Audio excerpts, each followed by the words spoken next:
BJP 9 साल बेमिसाल मना रही है और उन्होंने इतने सारे वादे किए थे और ये भी बोल रहे हैं कि हमने वादे पूरे किए हैं। बात करें महिलाओं की तो महिलाओं के एम्पावरमेंट के लिए भी बहुत काम किए। ये सब तमाम मुद्दों पर बात करने के लिए जेडीयू प्रवक्ता हमारे साथ जुड़ी हुई हैं। चलिए हम इनसे बातें करते हैं और जानते हैं, क्योंकि ये भी महिला हैं और ये बता सकती हैं अच्छे तरीके से कितना एम्पावरमेंट किया गया है। मैम, 9 साल बेमिसाल मनाया जा रहा है बीजेपी की तरफ से, बहुत खुश हैं और ये भी बोल रहे हैं कि 9 सालों में उन्होंने बहुत काम किया है, खासकर महिलाओं के लिए। तो आप क्या कहेंगे इस पर? देखिए, सबसे पहली बात तो मैं कहूँगी कि भारतीय जनता पार्टी जो सेलिब्रेशन कर रही है 9 साल बेमिसाल, स्पष्ट शब्दों में कहूँगी कि भारतीय जनता पार्टी ने 9 साल में देश का बुरा हाल किया है, देश को बर्बाद करके रखा है। और विशेष तौर पे आपका सवाल वीमेन एम्पावरमेंट को लेकर के है, तो हम लोग तो चुनौती देते हैं बीजेपी सरकार को, केंद्र की सरकार को। कोई एग्जाम्पल वो बताए ना, कि वो बता सके कि वो वीमेन एम्पावरमेंट हमने किया है। जहाँ तक महिलाओं की सिक्योरिटी की बात है, आप देखिए ना, कठुआ की घटना, उन्नाव की घटना, कुलदीप सेंगर, ये कौन लोग थे? ये सारे भारतीय जनता पार्टी, ब्रज किशोर शरण सिंह, ये कौन लोग थे? भारतीय जनता पार्टी के नेता लोग, जिन्होंने महिलाओं के साथ शोषण किया, उनके साथ गलत कृत्य किया।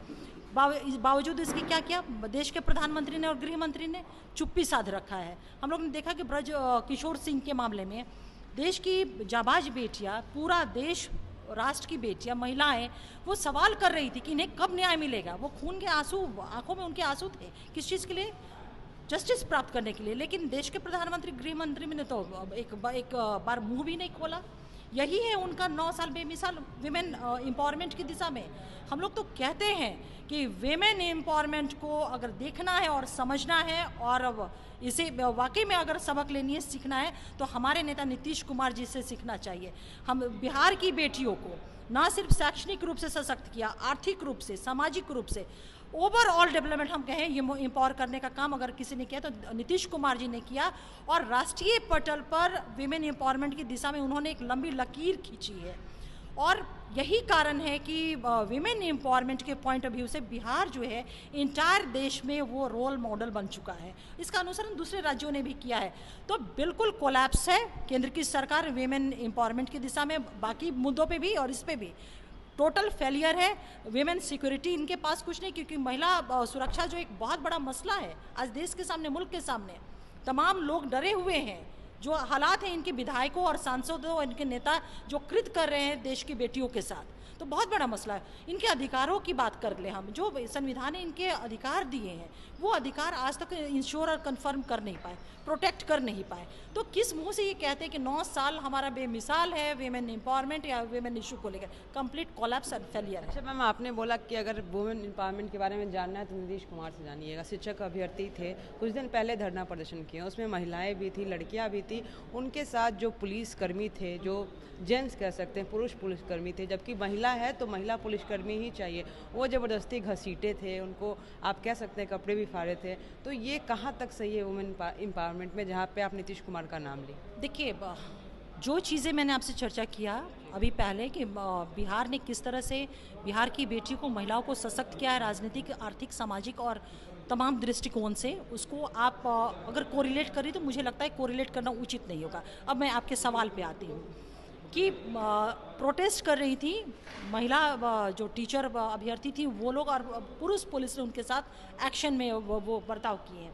देखिए, एक चीज़ जान लीजिए, बिहार में कानून का राज है। कानून का उल्लंघन करने का अधिकार किसी को नहीं है। अगर कोई भी अधिकारी, पदाधिकारी या कोई भी व्यक्ति अगर कानून का उल्लंघन करता है तो यहाँ पे कानून विधि सम्मत अपना काम करता है बिना किसी सत्ता के हस्तक्षेप के। अगर इस तरह की बातें जो आप कह रही हैं हुई है तो आप इत्मीनान रहे, इसके पहले भी कार्रवाई की गई है। अगर वो इन अकॉर्डेंस विधि सम्मत नहीं है वो कृत्य, पुलिसिंग का, एडमिनिस्ट्रेशन का या किसी व्यक्ति विशेष का ही या किसी इंस्टीट्यूशन का ही, तो उसके खिलाफ कार्रवाई निश्चित रूप से सुनिश्चित की जाती है और की जाएगी। अच्छा मैम, बीजेपी 9 साल बेमिसाल मना रही है, क्या लगता है वुमेन एम्पावरमेंट हुआ है पहले से? कदापि नहीं।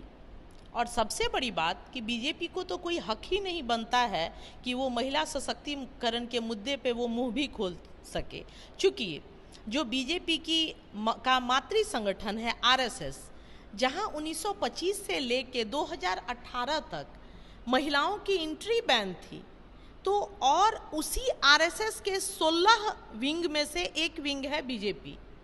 तो जो इतनी बड़ी महिला विरोधी नीतियों से चलने वाला संगठन है, तो वो कैसे दावा कर सकता है कि वो महिलाओं के हित के लिए सोच सकता है, महिलाओं के बारे में सोच सकता है? कदापि नहीं। अब जैसे एक इनका आप देखेंगे छलावा, उज्ज्वला योजना की चर्चा होती है। आज भारत में लगभग 31 करोड़ लोग हैं जो गैस का इस्तेमाल करते हैं, गैस चूल्हे का, जिसमें लगभग 9.25 करोड़ उज्ज्वला योजना के तहत देने की बात की गई और दी गई। और उसका एक मैं कटु सत्य बताऊं आपके चैनल के माध्यम से मैं भारत की जनता को, कि 4 करोड़ 17 लाख सिलेंडर कभी भराए ही नहीं गए।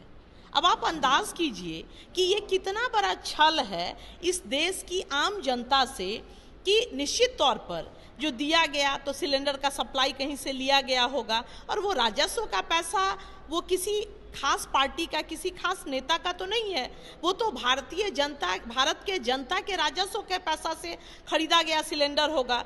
सिलेंडर किसी कंपनी से खरीद के सप्लाई किया गया, और इस योजना को बहुत शातिर तरीके से पूरा करते ही सिलेंडर का दाम, जब बीजेपी की सरकार आई थी तो संभवतः सिलेंडर का रेट 700 या 750 के आसपास था। आज वो 1300 रुपया, 1280 या 90 रुपया हो चुका है। वो इतना कॉस्टली हो गया कि 4 करोड़ 17 लाख महिलाएं तो कभी उस सिलेंडर को भरवा ही नहीं पाई। और ये छल तो एक योजना का है। तो अब ये तमाम चीज़ें हैं जिससे बहुत अच्छी योजना थी, मैं ऐसा नहीं कह सकती कि ये योजना खराब थी, तमाम धूम्र रहित चूल्हों का इस्तेमाल और ऐसी चीज़ें, मगर इनके मन का छल देखिए। इसलिए बीजेपी को कोई हक नहीं बनता है कि वो बेटियों के सवाल पे बात कर सके, वो महिलाओं के सवाल पे बात कर सके, चूँकि इनका जो मूलभूत संगठन है वही नारी विरोधी है, जिसने लगातार 93 अपने स्थापना से लेके 93 सालों तक महिलाओं की एंट्री 2018 तक बंद रखी। तो मुझे लगता है बीजेपी को कोई हक नहीं बनता है कि वो विमेन एम्पावरमेंट के मुद्दे पे इन 9 वर्षों का ही नहीं, उनके स्थापना से 93 साल तक बाद का, और 93 में और मैं 7 जोड़ दूं तो वो कुछ भी बोल सके, इसका हक बीजेपी को नहीं है। बिल्कुल, तो आपने सुना क्या कुछ इनका कहना। साफ तौर पर इनका ये कहना है कि जो जश्न मना रही है बीजेपी 9 साल बेमिसाल किस तरह का, और साथ ही साथ अगर वुमेन एम्पावरमेंट की बात करें तो ऐसा कुछ भी देखने के लिए नहीं मिला। अब देखना ये है कि 2024 के चुनाव में बीजेपी रहती है या नहीं। बने रही कोशिश न्यूज़ के साथ, मैं काजल सर्वेश।